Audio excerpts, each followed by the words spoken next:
ನಮಸ್ಕಾರ ವೀಕ್ಷಕರೇ. ಸಮಾಜದಲ್ಲಿ ನಿರಂತರವಾಗಿ ಎಲೆಮರೆಕಾಯಿಯಂತೆ ಯಾವುದೇ ಪ್ರತಿಫಲಾಪೇಕ್ಷೆಯನ್ನು ಬಯಸದೆ ಸೇವಾ ಕಾರ್ಯದಲ್ಲಿ ತೊಡಗಿರುವಂತಹ ವ್ಯಕ್ತಿಗಳು ಮತ್ತು ಸಂಸ್ಥೆಗಳನ್ನು ಗುರುತಿಸಿ ಸಮಾಜಕ್ಕೆ ಪರಿಚಯಿಸುವಂತಹ ಅಶ್ವವೇಗ ನ್ಯೂಸ್ನ ವಿಶೇಷ ಕಾರ್ಯಕ್ರಮ ಅಶ್ವಾಂಬರಕ್ಕೆ ಪ್ರೀತಿಯ ಸ್ವಾಗತ. ಅಂದಹಾಗೆ ವೀಕ್ಷಕರೇ, ನಾನಿವತ್ತು ನಿಮಗೆ ಒಂದು ವಿಶೇಷ ಸಂಸ್ಥೆಯನ್ನ ಪರಿಚಯ ಮಾಡಿಕೊಡ್ತಾ ಇದ್ದೇನೆ. ಆ ಸಂಸ್ಥೆ ವನ್ಯಜೀವಿಗಳ ಕ್ಷೇತ್ರದಲ್ಲಿ, ಮುಖ್ಯವಾಗಿ ಈ ಉರುಗಗಳು ಅಂತ ಏನ್ ಕರೀತೇವೆ, ಈ ಹಾವುಗಳ ರಕ್ಷಣೆಯ ಕ್ಷೇತ್ರದಲ್ಲಿ ನಿರಂತರವಾಗಿ ಕೆಲಸ ಮಾಡ್ತಾ ಬಂದಿದೆ. ಹಾಗಾದ್ರೆ ಆ ಸಂಸ್ಥೆ ಏನು, ಅದು ಮಾಡ್ತಾ ಇರುವಂತಹ ಕೆಲಸಗಳಾದ್ರೂ ಏನು, ಈ ಎಲ್ಲವನ್ನ ತಿಳ್ಕೊಳ್ತಾ ಹೋಗೋಣ ಬನ್ನಿ ವೀಕ್ಷಕರೇ. ಇವತ್ತು ನಮ್ಮೊಂದಿಗೆ WWC ಟ್ರಸ್ಟ್ನ ಸಂಸ್ಥಾಪಕರಾದಂತಹ ಶ್ರೀಯುತ ರಾಜೇಶ್ ಕುಮಾರ್ ಅವರು ಇದ್ದಾರೆ. ಅವರನ್ನ ಕಾರ್ಯಕ್ರಮಕ್ಕೆ ಸ್ವಾಗತಿಸೋಣ. ನಮಸ್ಕಾರ ಸರ್, ಕಾರ್ಯಕ್ರಮಕ್ಕೆ ಪ್ರೀತಿಯ ಸ್ವಾಗತ. ಮೊದಲನೇದಾಗಿ ತಾವು ಈ ವೈಲ್ಡ್ ಲೈಫ್ನ ಕುರಿತಂತೆ, ಮುಖ್ಯವಾಗಿ ಉರಗಗಳ ಕುರಿತಂತೆ ಸಾಕಷ್ಟು ಸೇವಾ ಕೆಲಸಗಳನ್ನು ಮಾಡ್ತಾ ಬಂದಿದ್ದೀರಾ. ನನಗೆ ಮೊದಲನೇದಾಗಿ ತಮ್ಮದೊಂದು ಕಿರು ಪರಿಚಯ ಮಾಡ್ಕೊಳ್ಬೇಕು ಅಂತ ಅನಿಸ್ತಾ ಇದೆ. ಸರ್ ನಮಸ್ತೆ, ನನ್ನ ಹೆಸರು ರಾಜೇಶ್ ಅಂತ. ನಾನು ಸುಮಾರು ಒಂದು 18 ವರ್ಷಗಳಿಂದ ವನ್ಯಜೀವಿ ಸಂರಕ್ಷಣೆ ಮಾಡ್ತಾಯಿದ್ದೀನಿ ಬೆಂಗಳೂರು ನಗರ ಮತ್ತು ಕರ್ನಾಟಕ ಪ್ರದೇಶಗಳಲ್ಲಿ. ಅದು ಬಿಟ್ಟು ವನ್ಯಜೀವಿ ಮಾಹಿತಿದಾರನಾಗಿ, ವೈಲ್ಡ್ ಲೈಫ್ ಎಜುಕೇಟರ್ ಆಗಿ ಟ್ರಾವೆಲ್ ಮಾಡ್ತಿರ್ತೀನಿ ಥ್ರೂಔಟ್ ಕರ್ನಾಟಕ. ಈ ಮಾನವ ವನ್ಯಜೀವಿ ಸಂಘರ್ಷ ಏನು ನಡೀತಿದೆ ಅದನ್ನು ಕಂಟ್ರೋಲ್ ಮಾಡೋವಂಥ ರಿಲೇಟೆಡಲ್ಲಿ ಎಜುಕೇಟ್ ಕ್ರಿಯೇಟ್ ಮಾಡೋದು, ಮತ್ತು ಮಕ್ಕಳಿಗೆ ಪರಿಸರದ ರಿಲೇಟೆಡ್ ಕನೆಕ್ಟ್ ಮಾಡೋವಂಥದ್ದು. ಸೊ ಇದು ನಮ್ಮ ಮೇಜರ್ ಕೆಲಸಗಳು ನಮ್ಮ ಟ್ರಸ್ಟ್ ಮುಖಾಂತರ ಮಾಡ್ತಿರ್ತೀವಿ ನಾವು. ಸರ್, ಇನ್ನು ಏನಿದು WWC ಟ್ರಸ್ಟ್ ಅಂತಂದರೆ? Sir, wild world conservation trust ಅಂತ. ಸೊ ಒಬ್ಬ ಸಾಮಾನ್ಯ ಒಂದು ಕಾಮನ್ ಸಿಟಿಸನಿಂದ ಸೃಷ್ಟಿ ಮಾಡಿರೋಂಥ ಒಂದು NGO ಇದು. ಸುಮಾರು NGOs ನೋಡಿರ್ತೀರ, ವೈಲ್ಡ್ ಲೈಫ್ ಎಕ್ಸ್ಪರ್ಟ್ಸು ಸುಮಾರು NGOs ಕ್ರಿಯೇಟ್ ಮಾಡಿರ್ತಾರೆ. ಬಟ್ ಬೆಂಗಳೂರು ನಗರದಲ್ಲಿ ಇದೇ ಊರಲ್ಲಿ ಹುಟ್ಟು ಬೆಳೆದಿರೋದ್ರಿಂದ ಕೆಲವೊಂದು ನಮ್ಮ ಸುತ್ತಮುತ್ತ ನಡೀತಾ ಇರೋ ವಿಚಾರಗಳನ್ನ ನೋಡಿ ನಾವು ಲೈಟ್ ಮೈಂಡ್ ಪೀಪಲ್ಸ್ ಸೇರಿ ಒಂದು ಟ್ರಸ್ಟ್ ಅಂತ ಮಾಡಿದ್ದೀವಿ. ಏನೇನು ವಿಚಾರಗಳು ಇಲ್ಲಿ ನಮ್ಮ ಸಮಾಜದಲ್ಲಿ ನಡಿಬೇಕಾಗಿದೆ ಪರಿಸರದ ರಿಲೇಟೆಡಲ್ಲಿ, ಸೊ ಪ್ರಶ್ನೆ ಕೇಳೋವಂಥದ್ದಾಗಿರ್ಬೋದು, ಹ್ಯಾಬಿಟೇಟ್ ರೀಸ್ಟೋರೇಷನ್ಸು. ಮೇಯ್ನಾಗಿ ಏನು ಅಂದರೆ ಪಬ್ಲಿಕ್ನ ಇನ್ವಾಲ್ವ್ ಮಾಡ್ಕೊಂಡು ಮಾಡೋವಂಥ ವಿಚಾರವಾಗಿರಬೇಕು ಅಂತ by the people, from the people, for the people ಅನ್ನೋ ಕಾನ್ಸೆಪ್ಟಲ್ಲಿ ಇದನ್ನು ಮಾಡಿದ್ದೀವಿ. ಸೊ ಇದರದ್ದೇ ಈಗ ಯಲಹಂಕಲ್ಲಿ ಒಂದು ಎಜುಕೇಷನ್ ಸೆಂಟರ್ ಕೂಡ, ಫ್ರೀ ಎಜುಕೇಷನ್ ಸೆಂಟರ್ ಮಾಡಿದ್ದೀವಿ.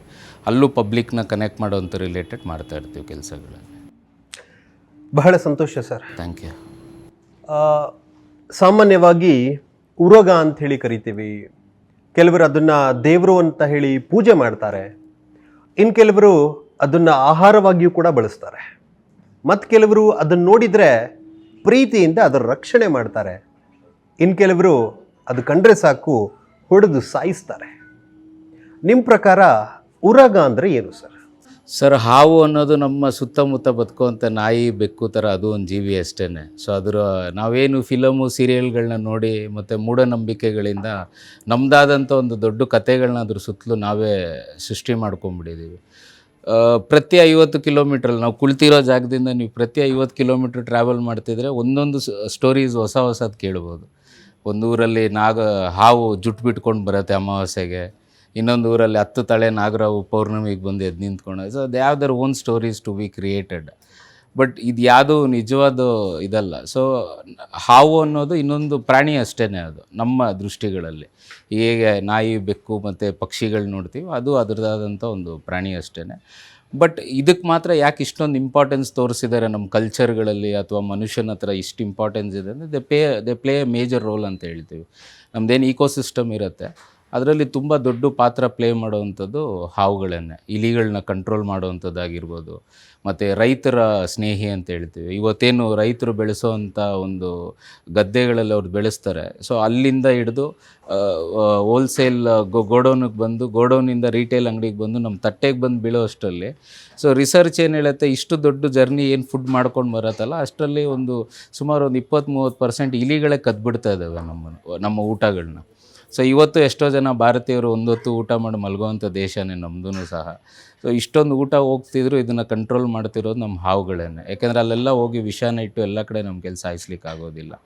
ಆಮೇಲೆ ಇಂಡಿಯನ್ ಇನ್ಸ್ಟಿಟ್ಯೂಟ್ ಆಫ್ ಸೈನ್ಸ್ ಅವರು ಆಲ್ರೆಡಿ ಬ್ಯಾಂಗ್ಳೂರಿನ ಸತ್ತ ನಗರ ಅಂತ ಘೋಷಣೆ ಮಾಡಿದ್ದಾರೆ. ಅದನ್ನು ನೀವು ಗೂಗಲಲ್ಲಿ ನೋಡಿದ್ರೆ ನಿಮಗೆ ಸಿಗುತ್ತೆ. ಈ ಸತ್ತ ನಗರದಲ್ಲಿ ಏನಾಗ್ತಿದೆ, ಇಲಿಗಳ ಸಂಖ್ಯೆ ಜಾಸ್ತಿ ಆಗಿದೆ, ಕಾಯಿಲೆಗಳು ಜಾಸ್ತಿ ಆಗ್ತಾ ಇದ್ದಾವೆ. ಸೊ ಇದನ್ನೆಲ್ಲ ಕಂಟ್ರೋಲ್ ಮಾಡೋದು ಇಲಿಗಳೇನೆ. ಸೊ ಅದರಿಂದ ಒಂದು ಪ್ರಾಣಿಯಾಗಿದ್ದರೂ ಅದರದಾದಂಥ ಪಾತ್ರ ತುಂಬ ದೊಡ್ಡದಾಗಿ ಮಾಡ್ತಿದೆ ನಮ್ಮ ಇಕೋಸಿಸ್ಟಮಲ್ಲಿ ಅಂತ ನಮ್ಮ ದೃಷ್ಟಿಯಲ್ಲಿ ನಾವು ಹೇಳ್ಬೋದು. ಓಕೆ, ಇನ್ನು ವಿಜ್ಞಾನ ಇವತ್ತು ಇಷ್ಟೆಲ್ಲ ಮುಂದುವರೆದಿದ್ರೂ ಕೂಡ ನಮ್ಮಲ್ಲಿ ಅನೇಕರಿಗೆ ಈ ಹಾವುಗಳ ಕುರಿತಂತೆ ಸಾಕಷ್ಟು ಬೇಸಿಕ್ ಇನ್ಫಾರ್ಮೇಷನ್ನ ಕೊರತೆ ಇದೆ ಅಂತ ಹೇಳಿ ಅನಿಸುತ್ತೆ. ಅದ್ರ ಕುರಿತಂತೆ ಮಾತನಾಡ್ತಾ ಹೋಗೋದಾದರೆ ಸರ್, ತಮಗೇನನ್ಸುತ್ತೆ ಸರ್? ಕೆಲವರು ಹೇಳ್ತಾರೆ ಈ ಹಾವುಗಳಿಗೆ ಕಣ್ಣು ಕಾಣಿಸಲ್ಲ ಮತ್ತು ಅದಕ್ಕೆ ವಾಸನೆಯನ್ನು ಗ್ರಹಿಸುವಂಥ ಶಕ್ತಿ ಇಲ್ಲ ಅಂತ ಹೇಳ್ತಾರೆ. ಏನಂತೀರ ತಾವು? ಅದೇ ಈಗ ನಾವೇನು ತಿಳ್ಕೊಂಡಿರ್ತೀವಿ ಹಾವುಗಳ ಬಗ್ಗೆ ಸೈಂಟಿಫಿಕ್ಕಾಗಿ ಬಿಟ್ಟು ಅಂದರೆ ಅದೇ ಈ ರೀತಿ ಹಾವುಗಳು ಕಣ್ಣು ಕಾಣಿಸೋದಿಲ್ಲ ಮತ್ತು ಅದರದ್ದು ಸುಮಾರಿದೆ ಅಂತ. ನಾನು ಕೆಲವೊಂದು ವಿಚಾರಗಳು ಸೈಂಟಿಫಿಕ್ಕಾಗಿ ಹಾವುಗಳ ಬಗ್ಗೆ ಹೇಳಿಕ್ಕೆ ಬಯಸ್ತೇನೆ. ಒಂದು, ಹಾವುಗಳು 300 ಮಿಲಿಯನ್ ವರ್ಷಗಳಿಂದನೂ ಈ ಭೂಮಿ ಮೇಲಿದೆ. ಸೊ ಮನುಷ್ಯ ಬಂದು ಲಕ್ಷ ಅಷ್ಟೇ ಆಗಿರೋದು. ಸೊ ಇದು ತುಂಬ ಹಳೆಯ ಜೀವಿ ಇದು ಈ ಭೂಮಿಗೆ. ಸೊ ಅದ್ರ ಬಗ್ಗೆ ತುಂಬ ಸಂಶೋಧನೆಗಳಾಗಿದೆ. ಮತ್ತು ಈಗ ನಾನು ಏನು ಹೇಳ್ತಾ ಇದ್ದೀನೋ ಇದೆಲ್ಲ ಆ್ಯಂಡಿಯಾಗಿ ಸಿಗೋವಂಥ ಇನ್ಫಾರ್ಮೇಷನ್ಸ್. ಹಾವುಗಳು ಶೀತ ರಕ್ತ ಪ್ರಾಣಿ ಅಂತ ಹೇಳ್ತೀವಿ. They just play like solar panel ಅಂತ. ಸೊ ಎಷ್ಟು ಬಿಸಿಲಿರುತ್ತೆ ಅಷ್ಟು ಮಾತ್ರ ಹಾವುಗಳು ಆ್ಯಕ್ಟಿವ್ ಇರುತ್ತೆ. ಬಿಸಿಲಿಲ್ದಿರೋ ಟೈಮಲ್ಲಿ ಹಾವುಗಳು ರೆಸ್ಟಿಗೆ ಹೋಗ್ಬಿಡುತ್ತೆ. ಸೊ ಇದನ್ನೇ ನಾವು 365 ದಿವಸನೂ ಹಾವುಗಳು ಆ್ಯಕ್ಟಿವ್ ಇರೋಲ್ಲ, ಮೊದಲನೇದು. ಎರಡನೇದು, ಹಾವುಗಳಿಗೆ ಕಿವಿ ಕೇಳಿಸೋದಿಲ್ಲ. ಈಗ ಏನು ಹಾವು ಪುಂಗಿ ಇದೆಲ್ಲ ಊದೋದು ನೀವು ನೋಡ್ತೀರೋ ಅದೆಲ್ಲ ಸುಮ್ಮನೆ ಮೂಢನಂಬಿಕೆಗಳು. ಹಾವುಗಳಿಗೆ ಖಂಡಿತ ಕಿವಿಗಳಿಲ್ಲ. ಹೊರಗಡೆ ಕಿವಿಗಳಿಲ್ಲ, ಬಟ್ ಒಳಗಡೆ ಕಿವಿಗಳಿದೆ. ಸೊ ಒಳಗಡೆ ಕಿವಿಗಳು ಏನು ಮಾಡುತ್ತೆ ಅಂದರೆ they are sensitive to vibration ಅಂತ ಹೇಳ್ತೀವಿ. ತಲೆಯಿಂದ ಹಿಡಿದು ಬಾಲವರೆಗೂ ಅದಕ್ಕೆ ಕಿವಿಗಳನ್ನೇ. ಸೊ ಶಬ್ದದಿಂದ ಗೊತ್ತಾಗಲ್ಲ, ಬಟ್ ನೀವೇನಾದರೂ ವೈಬ್ರೇಷನ್ ಮಾಡಿದ್ರೆ ಅದ್ರ ಮುಖಾಂತರ ಹಾವುಗಳಿಗೆ ಖಂಡಿತ ಗೊತ್ತಾಗುತ್ತೆ. ಮತ್ತು ಕಣ್ಣು ಅಂತ ಬಂದಾಗ ಹಾವುಗಳಿಗೆ ಶಾರ್ಟ್ ಸೈಟೆಡ್ ಅನಿಮಲ್ ಅಂತ ನಾವು ಹೇಳ್ತೀವಿ. ಅಂದರೆ ಹತ್ರದ ದೃಷ್ಟಿ ಇರುವಂಥ ಒಂದು ಜೀವಿ ಅದು. ಸುಮಾರು ಒಂದು 15 ಅಡಿ 20 ಅಡಿ ದೂರ ಎಲ್ಲ ಹೋದರೆ ಹಾವುಗಳು ಕಾಣಿಸೋದಿಲ್ಲ. ಸೊ ತುಂಬ ಹತ್ತಿರದಲ್ಲಿದ್ದರೆ ಮಾತ್ರ ಕಾಣಿಸುತ್ತೆ. ಮತ್ತು ಕಲರು ಅಷ್ಟೇ. ಸೊ ಮನುಷ್ಯರಿಗೆ ಕಾಣಿಸುವಂಥ ಎಲ್ಲ ಬಣ್ಣಗಳು ಹಾವುಗಳಿಗೆ ಕಾಣಿಸೋದಿಲ್ಲ. ಸೊ ಅದರಲ್ಲೂ ತುಂಬ ವಿಭಿನ್ನವಾದ ಬಣ್ಣಗಳಿರುತ್ತೆ. ಆಲ್ಮೋಸ್ಟ್ ಕೆಲವೊಂದು ಬಣ್ಣಗಳು ಹಾವುಗಳಿಗೆ ಕಾಣಿಸೋದೇ ಇಲ್ಲ. ಸೊ ಇದರಿಂದ ಏನು ಮಾಡುತ್ತೆ, ಸುಮಾರು ಎಲ್ಲ ನೋಡಿರ್ತೀವಿ ಹಾವುಗಳು ನಾಲ್ಗೆನ ಒಳಗಡೆ ಹಾಕುವಂಥದ್ದು ಮಾಡ್ತಿರತ್ತೆ. ಯಾಕೆಂದರೆ ಅದ್ರ ಮೇಯ್ನ್ ಲೈಫೇ ಇರೋದೇ ಸೆಂಟ್ಗಳ ಮೇಲೆ. ಹೊರಗಡೆ ಏನು ನಮ್ಮ ಸೆಂಟ್ಗಳಿರುತ್ತೆ. ಈಗ ಎಷ್ಟೋ ಜನಕ್ಕೆ ಅವರ ತಂದೆ ತಾಯಿ ಸ್ಮೆಲ್ಲು ಕೂಡ ಗುರುತಿಸೋ ಅಂಥ ಒಂದು ಪವರ್ ಇರುತ್ತೆ. ಯಾಕಂದರೆ ಪಕ್ಕದಲ್ಲೇ ಮಲಗಿರ್ತೀವಿ, ಕೆಲವೊಂದು ಸ್ಮೆಲ್ಗಳು, ಊಟದ್ದು ಸ್ಮೆಲ್ಲು. ಸೊ ಇದನ್ನು ಸೆಂಟ್ ಮೆಮೊರಿ ಅಂತ ನಾವು ಕರಿತೀವಿ.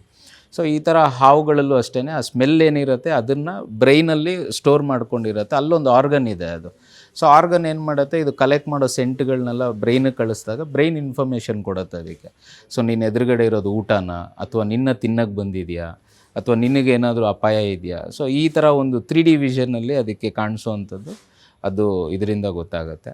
ಮತ್ತು ಹಾವುಗಳಲ್ಲಿ ಬಂದ್ಬಿಟ್ಟು ನಾಕ್ಟರ್ನಲ್ ಆ್ಯಂಡ್ ಡ್ಯೂರನಲ್ ಸ್ಪೀಶೀಸ್ ಅಂತ ಕರಿತೀವಿ. ಸೊ ಅಂದರೆ ಡೇ ಡ್ಯೂಟಿ ನೈಟ್ ಡ್ಯೂಟಿ ಮಾಡುವಂಥ ಹಾವುಗಳು. ಸೊ ಎಲ್ಲ ಹಾವುಗಳು ಸಹ ಹಗಲೊತ್ತೇ ಆ್ಯಕ್ಟಿವ್ ಇರಲ್ಲ, ಎಲ್ಲ ಹಾವುಗಳು ರಾತ್ರಿ ಹೊತ್ತೇ ಆ್ಯಕ್ಟಿವ್ ಇರಲ್ಲ. ಸೊ 2 ರೀತಿ ಸಂಚಾರ ಮಾಡುತ್ತೆ. ಅದೇ ರೀತಿ ಹಾವುಗಳಲ್ಲಿ 3 ಥರ ಹೇಳ್ತೀವಿ. ಒಂದು ಮರದ ಹಾವುಗಳು ಅಂತ. ಮರದ ಮೇಲೆ ಓಡಾಡ್ತಿರುತ್ತೆ. ಅದ್ರದ್ದು ಬಾಡಿ ಏನಿರುತ್ತೆ ಮರಗಳಿಗೆ ಸಂಬಂಧಪಟ್ಟಿರೋ ತುಂಬ ತಿನ್ನಾಗಿರುತ್ತೆ. ಮರದ ಮೇಲೆ ಓಡಾಡೋಕ್ಕೆ ತುಂಬ ಕನ್ವೀನಿಯೆಂಟ್ ಆಗಿರುತ್ತೆ ಅದ್ರ ಬಾಡಿ ಸ್ಟೈಲು.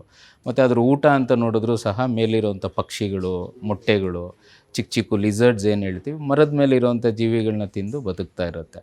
ಎರಡನೇದು ನೀರು ಹಾವು ಅಂತ ಹೇಳ್ತೀವಿ. So water snakes. ಇವುಗಳು ಕೆರೆ ಒಳಗಡೆ ಇರುತ್ತೆ. ಸೊ ಇವುಗಳಿಗೆಲ್ಲ ಅಷ್ಟು ಮರ ಹತ್ತಕ್ಕಾಗಲ್ಲ, ಬಟ್ ನೀರು ಒಳಗಡೆ ಚೆನ್ನಾಗಿ ಈಜುತ್ತೆ. ಒಂದು ತಾಸು 2 ತಾಸು ನೀರಲ್ಲೂ ಇರ್ಬೋದು. ಮತ್ತು ಊಟನೂ ಅಷ್ಟೇ, ಕಪ್ಪೆಗಳು, ಅಲ್ಲಿರೋ ಮೀನು, ಮತ್ತು ವಾಟರ್ ಅಕ್ವಾಟಿಕ್ ಲೈಫ್ ಸ್ಟೈಲ್ ಸಂಬಂಧಪಟ್ಟಿರಂಗೆ ಮಾಡುತ್ತೆ. ಮೂರನೇದು ದಡದ ಹಾವುಗಳು ಅಂತ. ಸೊ ಈ ದಡದಲ್ಲಿರುವಂಥ ಹಾವುಗಳು ಕಪ್ಪೆ ಮತ್ತು ಇಲಿಗಳು ಮತ್ತು ಬೇರೆ ದಡದ ಮೇಲಿರುವಂಥ ಪ್ರಾಣಿಗಳನ್ನ ತಿಂದು ಇದು ಮಾಡುತ್ತೆ. ಸೊ ಇದು 3 ಥರ ಇರುವಂಥದ್ದು. ಇಡೀ ಭೂಮಿಯಲ್ಲಿ 3600 ಜಾತಿ ಹಾವುಗಳಿದ್ದಾವೆ. ಅದರಲ್ಲಿ 80% ವಿಷರಹಿತ ಹಾವುಗಳು, ಬರೀ 20% ಅಷ್ಟೇ ಈ ಭೂಮಿಯಲ್ಲಿ ವಿಷಕಾರಿ ಹಾವುಗಳು ಇರುವಂಥದ್ದು. ನಮ್ಮ ಭಾರತದಲ್ಲಿ 390+ ಹಾವುಗಳಿದ್ದಾವೆ. ಅದರಲ್ಲೂ ಸಹ 80% ವಿಷರಹಿತ ಹಾವುಗಳು, 20% ವಿಷಕಾರಿ ಹಾವುಗಳು. ನಮ್ಮ ಕರ್ನಾಟಕದಲ್ಲಿ ನಿಮಗೆ 60-70 ಜಾತಿ ಹಾವುಗಳು ಸಿಗುತ್ತೆ ಈಗೋರ್ಗೂ. ಯಾಕೆ ಇನ್ನೂ ರಿಸರ್ಚ್ ನಡೀತಾ ಇರುತ್ತೆ, ನಂಬರ್ಸ್ ಜಾಸ್ತಿನೂ ಆಗುತ್ತೆ ಅಂತ. ಸೊ ಇದರಲ್ಲೂ ಸಹ 80% ವಿಷರಹಿತ, 20% ವಿಷಕಾರಿ ಇರುವಂಥ ಹಾವುಗಳು. ಸೊ ಇದು ಹಾವು ಮತ್ತು ಸಾಯೋ ತನಕ ಹಾವು ಬೆಳೀತಾ ಇರುತ್ತೆ. ಪೊರೆ ಬಿಡೋದನ್ನು ಕೇಳಿರ್ತೀರ ಹಾವುಗಳು. ಏನಕ್ಕೆ ಪೊರೆ ಬಿಡುತ್ತೆ ಅಂದರೆ ಹಾವುಗಳು ಸಾಯೋ ತನಕ ಬೆಳೀತಾ ಇರೋದ್ರಿಂದ ಆ ಪೊರೆಯನ್ನು ಬಿಡುವಂಥ ಕ್ರಿಯೆಯನ್ನು ಮಾಡುತ್ತೆ. ಮತ್ತು ಗಂಡಾವು ಹೆಣ್ಣಾವು ಸರಸ ಅಂತ ಇರುತ್ತೆ. ಇದು ಒಂದು ವರ್ಷದಲ್ಲಿ ಒಂದು ಸತಿ ಮಾತ್ರ ಮಾಡುವಂಥ ಕ್ರಿಯೆ ಇದು. ಸೊ ಜನ ಯಾವಾಗಲೂ ಸರ್ ಮರಿಯ ಓಡಾಡ್ತಿರತ್ತೆ ಅಂತ ಹೇಳ್ತಾರೆ. ಅಮ್ಮ, ಮರಿ, ತಂದೆ, ತಾಯಿ, ದೊಡ್ಡಪ್ಪ ಎಲ್ಲ ಇಲ್ಲೇ ಇದ್ದರು ಸರ್ ಪಕ್ಕದ ಖಾಲಿ ಜಾಗದಲ್ಲೇ ಅಂತ. ಬಟ್ ಅದೆಲ್ಲ ಸುಳ್ಳು. ಯಾಕೆಂದರೆ ಹಾವುಗಳು they are not social animals, ಗುಂಪಲ್ಲಿ ಬದುಕುವಂಥ ಜೀವಿಗಳಲ್ಲ. ಸೊ ಮನುಷ್ಯ ಗುಂಪಲ್ಲಿ ಬದುಕ್ತಾನೆ, ಬಟ್ ಈಗಿಲ್ಲ ಅನಿಸುತ್ತೆ ನನ್ನ ಪ್ರಕಾರ. ಬೇರೆ ಜೀವಿಗಳು ಗುಂಪಲ್ಲಿ ಕೋತಿಗಳಾಗಿರ್ಬೋದು, ಕೆಲವೊಂದು ಬಾವಳಿಗಳು, ಇದೆಲ್ಲ ಗುಂಪಲ್ಲಿ ಸೋಷಲ್ ಅನಿಮಲ್ಸ್ ಅಂತ ಹೇಳ್ತೀವಿ. ನಮ್ಮ ಜೇನುಹುಳ ಸೋಷಲ್ ಇನ್ಸೆಕ್ಟ್ ಅದು. ಬಟ್ ಈ ಹಾವುಗಳು ದೇ ಆರ್ ಸಾಲಿಟ್ರಿ ಕ್ರೀಚರ್ಸ್, ಒಂಟಿಯಾಗಿ ಬದುಕುವಂಥ ಜೀವಿಗಳು. ಸರಸ ಮಾಡೋ ಟೈಮಲ್ಲಿ ಮಾತ್ರ ಇನ್ನೊಬ್ಬರನ್ನ ಹತ್ರ ಸೇರಿಸ್ಕೊಳತ್ತೆ. ಇನ್ನು ಅದು ಬಿಟ್ಟರೆ ಅವ್ರ ಲೈಫು ಇಂಡಿವಿಜುವಲಾಗಿ ಬದುಕುವಂಥದ್ದು. ಸೊ ಇದು ಸೈಂಟಿಫಿಕ್ಕಾಗಿ ಹಾವುಗಳ ಬಗ್ಗೆ ಸ್ವಲ್ಪ ಮಾಹಿತಿ. ಓಕೆ, ತಾವು ಹೇಳ್ತಾ ಇದ್ರಿ ಕೆಲವೊಂದು ಹಾವುಗಳು ವಿಷಪೂರಿತ ಹಾವುಗಳು, ಇನ್ನು ಕೆಲವೊಂದು ವಿಷ ಅಷ್ಟೊಂದು ಇರಲ್ಲ ಅಂಥೇಳಿ. ಬಹುಶಃ ಮನುಷ್ಯನಿಗಿಂತ ವಿಷಕಾರಿ ಹಾವುಗಳು ಯಾವುದೂ ಇಲ್ಲ ಅಂಥೇಳಿ ಅಂತ. ಖಂಡಿತ ಯಾವುದೂ ಇಲ್ಲ ಸರ್. ಸಾಮಾನ್ಯವಾಗಿ ಹಿಂದೆ ಎಲ್ಲ ನಾವು ಬಹುಶಃ ಚಿಕ್ಕ ವಯಸ್ಸಿಂದ ನಾವು ಕೇಳ್ಕೊಂಡು ಬಂದಿರ್ತೇವೆ, ಹಾವುಗಳಿಗೆ ದ್ವೇಷ ಇರುತ್ತೆ, ಸುಮಾರು 12 ವರ್ಷ ಅದು ನಿಮ್ಮನ್ನು ಕಾಡಿಸುತ್ತೆ ಅಂತಿಲ್ಲ. ಅದ್ರ ಬಗ್ಗೆ ಏನು ಹೇಳ್ತೀರಾ? ಹಾವಿನ ದ್ವೇಷ 12 ವರ್ಷ ಅನ್ನೋದು ಅದರ ಆಯುಸ್ ಅಷ್ಟೇ ಅದು. ಬಟ್ ನಾವು ಫಸ್ಟೇ ಹೇಳ್ದಂಗೆ ಹಾವುಗಳು ಬ್ರೈನ್ ಸಿಸ್ಟಮ್ ಯಾವ ಥರ ಇರುತ್ತೆ, ಮನುಷ್ಯರ ಬ್ರೈನ್ ಯಾವ ಥರ ಇದೆ ಅನ್ನೋದನ್ನ ನಾವು ಕಂಪೇರ್ ಮಾಡಿ ನೋಡಬೇಕು. ಸೊ ಹಾವುಗಳಲ್ಲಿ ಇಮೋಷ್ನಲ್ ಮೆಮೊರಿ ಅನ್ನೋದು ಖಂಡಿತ ಇಲ್ಲ. ಅವುಗಳಲ್ಲಿ ಇರೋದು ಸೆಂಟ್ ಮೆಮೊರಿ ಅಷ್ಟೇ. ಆಮೇಲೆ ಅದ್ರ ಬ್ರೈನ್ ಸೈಜು, ಈಗ ಆನೆಗಳ ಬ್ರೈನ್ ಸೈಜಿಗೆ ಅದು ತುಂಬ ಡೇಟಾ ಸ್ಟೋರ್ ಮಾಡ್ಕೊಳತ್ತೆ. ಒಂದು ಹುಟ್ಟೋ ಮರಿಗೆ ಆಲ್ಮೋಸ್ಟ್ ಇನ್ಬಿಲ್ಡ್ ಡೇಟಾ ಅದು. ಗಂಡು ಆನೆ ಹೆಣ್ಣಾನೆಗೆ 1000 GB ಅಷ್ಟು ಡೇಟಾ ಸ್ಪೋಮ್ಸ್ ಮುಖಾಂತರನೇ ಟ್ರಾನ್ಸ್ಫರ್ ಮಾಡುತ್ತೆ ಅಂತ ಹೆಣ್ಣಾನೆಗಳಿಗೆ. ಅದ್ರ ಬ್ರೈನ್ ಸೈಜ್ ಮೇಲೆ ವರ್ಕ್ ಆಗುತ್ತೆ. ಹಾವುಗಳದ್ದು ಬ್ರೈನ್ ಸೈಜ್ ತುಂಬ ಚಿಕ್ಕದು. ಸೊ ಅಷ್ಟೊಂದು ಡೇಟಾ ಸ್ಟೋರ್ ಮಾಡ್ಕೊಳಕ್ಕಾಗಲ್ಲ ಅದ್ರ ಕೈಯಲ್ಲಿ. ಆಮೇಲೆ ಇದೇ ವ್ಯಕ್ತಿ ಇವರೇ ಅನ್ನೋದನ್ನು ಗುರ್ತಿಸೋಕ್ಕಂತೂ ಆಗಲ್ಲ. ಆ ಜಾಗ ಏನಿರುತ್ತೆ ಒಂದು 6 ತಿಂಗಳು, ಆ ಸ್ಮೆಲ್ ಏನು ಬಿಟ್ಟೋಗಿರುತ್ತೆ ಅದು, ಅದ್ರ ಮೇಲೆ ಒಂದು 6 ತಿಂಗಳು 1 ವರ್ಷ ಅಲ್ಲಿ ಅಡ್ಡಾಡ್ಬೋದು ಅಷ್ಟೇ. ಬಟ್ ಇವರೇ ನನ್ನ ಮಾಡಿದ್ರು, ಇದೇ ಹಿಂಗಾಯಿತು ಅನ್ನೋದನ್ನು ಯಾವುದೂ ಗುರುತಿಸೋವಂಥ ಶಕ್ತಿ ಹಾವುಗಳಿಗಿಲ್ಲ. ಸೊ ಅಂಥ ದ್ವೇಷ ತೊಗೊಳೋವಂಥ ಗುಣ ಹಾವುಗಳಲ್ಲಿಲ್ಲ, ಅದು ಮನುಷ್ಯರಲ್ಲಿ ಮಾತ್ರ ಇರೋವಂಥದ್ದು. ಅದೇನು ಹಾವು ನೋಡಿದರೆ ಅದು ಮನುಷ್ಯನ ಗುಣ, ಅದು ಹಾವಿನ ಗುಣ ಅಲ್ಲ ಅದು. ಇನ್ನು ಕೆಲವೊಂದು ಹಾವುಗಳು ಮನೆಗೆ ಬಂದ್ಬಿಡ್ತು ಅಂತ ಹೇಳ್ತಾರೆ. ಇನ್ನೊಂದು ದೃಷ್ಟಿಯಲ್ಲಿ ನಾವು ನೋಡೋಕೆ ಹೋದರೆ ಬಹುಶಃ ಹಾವುಗಳು ಈ ವನ್ಯಜೀವಿಗಳು ಬದುಕುವಂಥ ಸ್ಥಳಕ್ಕೆ ನಾವೇ ಇವತ್ತು ಸ್ಥಳಾಂತರಗೊಳ್ತಾ ಇದ್ದೇವೆ. ಅದರಿಂದ ಅದು ನಮ್ಮ ಮನೆ ಒಳಗೋ ನಮ್ಮ ಪರಿಸರಕ್ಕೆ ಬರೋದೇನು ದೊಡ್ಡದಲ್ಲ. ಏನನ್ಸುತ್ತೆ ತಮಗೆ? ಸರ್, ಈಗಿನ ಕಾಲದಲ್ಲಿ ವನ್ಯಜೀವಿಗಳು 3 ವಿಂಗಡ ಆಗಿಬಿಟ್ಟಿದ್ದಾವೆ. ಸೊ ಒಂದು ನಗರದಲ್ಲಿ ಬದುಕುವಂಥ ವನ್ಯಜೀವಿಗಳು, ಹಳ್ಳಿ ಪ್ರದೇಶದಲ್ಲಿ ಬದುಕುವಂಥ ವನ್ಯಜೀವಿಗಳು, ಕಾಡಲ್ಲಿ ಬದುಕುವಂಥ ವನ್ಯಜೀವಿಗಳು. ಎಲ್ಲ ವನ್ಯಜೀವಿಗಳು ಒಂದೇ ಅಲ್ಲ. ಆಮೇಲೆ ಈ ನಗರದಲ್ಲಿ ಬದುಕುವಂಥ ವನ್ಯಜೀವಿಗಳನ್ನ ಅರ್ಬನ್ ಎಕ್ಸ್ಪ್ಲಾಯ್ಟರ್ಸ್ ಅಂತ ನಾವು ಕರಿತೀವಿ. ಅದು ಮನುಷ್ಯರ ಜೊತೆ ಯಾವ ರೀತಿ ಬದುಕಬೇಕು ಅನ್ನೋದು ಜನ್ರೇಷನಿಂದನೂ ಕಲ್ತುಬಿಟ್ಟಿದೆ. ಆ್ಯಂಡ್ ಈ ಸೈಟಿಂಗ್ಸ್ ಏನಕ್ಕಾಗತ್ತೆ ಅಂದರೆ ಮನುಷ್ಯ ಒಂದು ಜಾಗನ ಕ್ಲೀನಾಗಿ ಇಟ್ಕೊಳೋದಿಲ್ಲ. ಸೊ ಇದೊಂದು ಸೈಕಲ್ ಅನ್ನೋದಿದೆ. ಎಲ್ಲಿ ಮನುಷ್ಯ ಇರ್ತಾನೆ ಅಲ್ಲಿ ಮನುಷ್ಯನ ಕಸ ಇರೋ ಕಡೆ ಇಲಿಗಳಿರೋ ಕಡೆ ಹಾವು. ನೀವು ಯಾವತ್ತೂ ನಿಮ್ಮ ಮನೆ ಶುದ್ಧವಾಗಿ ಇಟ್ಕೊಳಲ್ವೋ ಆವತ್ತು ಹಾವುಗಳು ಬಂದೇ ಬರುತ್ತೆ. ಈಗ ಹಾವುಗಳಿಗೆ ಅದ್ರ ಕಣ್ಣು ಮುಂದೆ 2 ಆಪ್ಷನ್ ಇದೆ. ಒಂದು ಭಗವಂತ ಕೊಟ್ಟಿರೋವಂಥ ಒಳ್ಳೆ ಜಾಗ ಆದಂಥ ಪರಿಸರ, ಇನ್ನೊಂದು ಅದಕ್ಕೆ ಬೇಡದಾದ ಇರೋವಂಥ ಮನುಷ್ಯನ ಮನೆ. ಅದು ಯಾವ್ದು ಕೇಳುತ್ತೆ, ಅದ್ರಕ್ಕಿರೋ ಬ್ರೈನ್ಗೆ ಅದು ಹೋಗೋದೇ ಔಟ್ಸೈಡ್ಗೆ. ಬಟ್ ಏನಕ್ಕೆ ಬರುತ್ತೆ ಅಂದರೆ ಊಟಕ್ಕೆ, ಅಥವಾ ಏನಾದರೂ ಹೈಡಿಂಗ್ ಪ್ಲೇಸಸ್ಸು, ಮಳೆಗಳು ಬಂದಾಗ, ಕ್ಲೈಮೇಟ್ ಚೇಂಜಸ್ ಆದಾಗ ಆ ಟೈಮಲ್ಲಿ ಮನೆಗಳಲ್ಲಿ ಬರ್ಬೋದು ಅಷ್ಟೇ. So these are the reasons ಏನಕ್ಕೆ ಮನೆ ಒಳಗಡೆ ಬರುತ್ತೆ ಅಂತ ಹೇಳ್ಬಿಟ್ಟು. ಇನ್ನು ಸಾಮಾನ್ಯವಾಗಿ ಹಾವುಗಳು ಮನುಷ್ಯರನ್ನು ಕಚ್ಚುವಂಥದ್ದು ಸಹಜ. ಯಾವ ಕಾರಣಕ್ಕೆ ಕಚ್ಚುತ್ತೆ ಸರ್ ಅದು? ಸರ್, ಕಚ್ಚುವಂಥದ್ದು ಕಾರಣ ಏನಕ್ಕೆ ಅಂದರೆ ಅದು ನಮ್ಮ WHO ಅವರು ಒಂದು ಒಳ್ಳೆ ರಿಸರ್ಚ್ ಮಾಡಿದ್ದಾರೆ. ಅದ್ರ ಬಗ್ಗೆ ನಮ್ಮ ಭಾರತದಲ್ಲಿ ಹಾವು ಕಡಿತನ WHO ಮತ್ತು ಮೆಡಿಕಲ್ ಕೌನ್ಸಿಲ್ ಅವರು ಟ್ರಾಪಿಕಲ್ ನೆಗ್ಲೆಕ್ಟೆಡ್ ಡಿಸೀಸ್ ಅಂತ ಘೋಷಣೆ ಮಾಡಿದ್ದಾರೆ. ಸುಮಾರು ಒಂದು 60,000 ಜನ ಪ್ರತಿ ವರ್ಷ ನಾವು ಕಳ್ಕೊತಾ ಇದ್ದೀವಿ ಭಾರತೀಯರನ್ನ. 1 ಲಕ್ಷಕ್ಕಿಂತ ಹೆಚ್ಚು ಜನ ಕೈಕಾಲು ಕಳ್ಕೊಂಡು ಅಂಗವಿಕಲರಾಗ್ತಿದ್ದಾರೆ. ಸೊ ಇದು ಏನಕ್ಕೆ ಈ ಬೈಟ್ಸ್ ಎಲ್ಲ ಆಗುತ್ತೆ ಅನ್ನೋದು ನೋಡಿದ್ರೆ, ಒಂದು ಅವ್ರಿಗೆ ಅವ್ರ ಸರೌಂಡಿಂಗ್ಸ್ ಬಗ್ಗೆ ಅವೇರ್ನೆಸ್ ಇರೋದಿಲ್ಲ. ಸೊ ಈಗ ನಾವು ಎಲ್ಲಿದ್ದೀವಿ ಅನ್ನೋ ಒಂದು ಜಾಗದ ಬಗ್ಗೆ ನಮಗೆ ಚೂರಾದರೂ ಅರಿವಿರಬೇಕು. ಈಗ ನಾವು ಇಂಡೋರಲ್ಲಿದ್ದೀವ, ಔಟ್ಡೋರಲ್ಲಿದ್ದೀವ ಅಂತ. ಈಗ ಔಟ್ಡೋರಲ್ಲಿ ಇದ್ದೀವಿ ಅಂದರೆ ಅದ್ರದ್ದಾದಂಥ ಕೆಲವೊಂದು ಪ್ರಿಕಾಷನ್ಸ್ ನಾವು ತೊಗೊಬೇಕಾಗತ್ತೆ. ಬೂಟ್ಸ್ ಹಾಕುವಂಥದ್ದು, ನೈಟ್ ಹೊತ್ತು ಟಾರ್ಚಸ್ ಯೂಸ್ ಮಾಡುವಂಥದ್ದು, ಮತ್ತು ಮನೆ ಪಕ್ಕದಲ್ಲಿ ಕಸಗಳನ್ನ ಹಾಕಿದರೆ ಅದನ್ನು ಸರಿ ಆನ್ ಟೈಮ್ ಕ್ಲೀನ್ ಮಾಡುವಂಥದ್ದು. ಈ ವಿಚಾರಗಳಿಂದನೇ ಬೈಟ್ಗಳಾಗೋದು. ಸೊ ಆಲ್ಮೋಸ್ಟ್ ಅವ್ರ ಜಾಗ ಕ್ಲೀನಾಗಿಲ್ಲ ಅಂದರೆ ಹಾವುಗಳು ಇಲಿ ಹುಡ್ಕೊಂಬಂದಿರುತ್ತೆ, ಅಲ್ಲೇ ಎಲ್ಲೋ ಸೇರ್ಕೊಂಡಿರುತ್ತೆ. ಅದನ್ನು ಇವ್ರು ಕ್ಲೀನ್ ಮಾಡೋಕ್ಕೆ ಹೋದಾಗಲೋ ಓಡಾಡೋದೊಟ್ಟು ಬೈಟ್ ಆಗಿಬಿಡುತ್ತೆ. ಎರಡನೇದು, ಗದ್ದೆಗಳಲ್ಲಿ ಓಡೋದಾಗ ಶೂಸ್ಗೆ ಹಾಕ್ಕೊಂಡಿರಲ್ಲ most of the time. So shoes ಹಾಕದೇ ಇರೋದ್ರಿಂದ ಕಾಲುಗಳಿಗೆ ಕಚ್ಚುವಂಥದ್ದಾಗುತ್ತೆ. ಆಮೇಲೆ ನೈಟ್ ಹೊತ್ತು ನಮ್ಮದೇ ಜಾಗ ಅಲ್ವಾ ಅಂತ ಟಾರ್ಚರ್ಸ್ ಯೂಸ್ ಮಾಡಲ್ಲ. ನಾನು ಮೊದಲೇ ಹೇಳಿದ್ದೆ, ನೈಟ್ ಡ್ಯೂಟಿ ಮತ್ತು ಡೇ ಡ್ಯೂಟಿ ಹಾವುಗಳಿರುತ್ತೆ ಅಂತ. ಈ ನಾಕ್ಟರ್ನಲ್ ಸ್ಪೀಷೀಸು ಅಡ್ಡಾಡೋ ಟೈಮಲ್ಲಿ ಬೈಟ್ಗಳು ಜಾಸ್ತಿ ಆಗುತ್ತೆ ಅಂತಲೂ ಹೇಳ್ತಾರೆ. ಆಮೇಲೆ ನೈಟ್ ಕಾಲು, ಈಗ ಎಷ್ಟೋ ಹಳ್ಳಿಗಳ ಕಡೆ ಅವ್ರದ್ದು ಟಾಯ್ಲೆಟ್ ಫೆಸಿಲಿಟೀಸ್ ಇರಲ್ಲ, ಹೊರಗಡೆ ಹೋಗಿ ಮಾಡುವಂಥದ್ದು ಇರುತ್ತೆ. ಇಂಥ ಸಂದರ್ಭಗಳಲ್ಲಿ ಹಾವು ಕಡಿತ ಆಗಿರೋದು ಇದೆ. ಸೊ ಅದನ್ನು ಅವಾಯ್ಡ್ ಮಾಡಬೇಕು ಅಂತ ಹೇಳ್ತೀವಿ. ಮತ್ತು ನೆಲದಲ್ಲಿ ಮಲಗುವಂಥದ್ದು, ಸೊ ಅದೊಂದು ಅಭ್ಯಾಸ ಮಾಡ್ಕೊಂಡಿರ್ತಾರೆ. ಈ ನೆಲದಲ್ಲಿ ಮಲಗೋದ್ರಿಂದ ಹಾವುಗಳು ಬಂದು ಕಚ್ಚುವಂಥ ಸಿಚುವೇಶನ್ಸು ಆಗುತ್ತೆ. ಸೊ ಅದರಿಂದ ನೆಲದಲ್ಲಿ ಮಲಗೋದಾದರೆ ಒಂದು ಮಸ್ಕಿಟೋ ನೆಟ್ ಏನು ಬರುತ್ತೆ ಅದನ್ನು ಕ್ಲೀನಾಗಿ ಟಕ್ಕಿನ್ ಮಾಡಿ ಯಾವುದೂ ಒಳಗಡೆ ಬರದೇ ಇರೋ ಥರ ಸೇಫ್ಟಿ ಮಾಡಿ ಮಲಗಬೇಕು, ಇಲ್ಲ ಮೇಲ್ಗಡೆ ಮಲಗಬೇಕು.